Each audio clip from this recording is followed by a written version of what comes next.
તો finally guys આપણે આવી ગયા છે શાહરુખ ખાનના બંગલા મોરી મન્નત. તો હાલ શાહરુખ ખાનના બંગલાનું કામકાજ ચાલુ છે. નવા સુધારા કંઈક કરતા લાગે છે. અને આ પોચર આ જાળી છે તે બર્થડેના જન્મદિવસના દિવસે પોતે આ જાળી ઉપર આવી અને પ્રમોટ કરે તે બધા જે એમના ફેન બધા ભેગા થવા આવે, ફેન મળવા આવે તો એમને પોતે બતાવે છે. અહીંયાથી લુક પોતાનું બતાવીને અહીંયા પ્રપોઝ કરે છે. અને અહીંયા શાહરુખ ખાનનો ગેટ છે અને પેલું મન્નત લખેલું છે. અને અહીંયા બધો મસ્ત નજારો છે. સામે દરિયો છે જે બદામું છે એમના ઘરના મોરે. આ જુઓ સિક્યુરિટી ગાર્ડ આ મન્નત શાહરુખ ખાનનો બંગલો.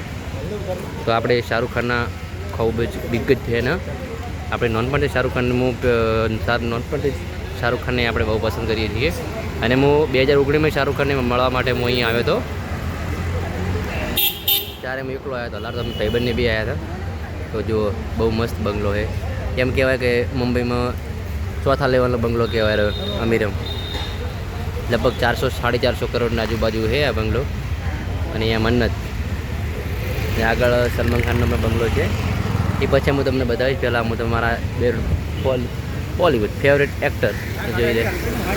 जो सामने दिख रहा है उससे घर और ये पूरी बिल्डिंग ये खुद का उसका बंगला है. देखो मस्त लुक है. ये पब्लिक કેટલી બધી આવે. मस्त एकदम जोरदार लुक.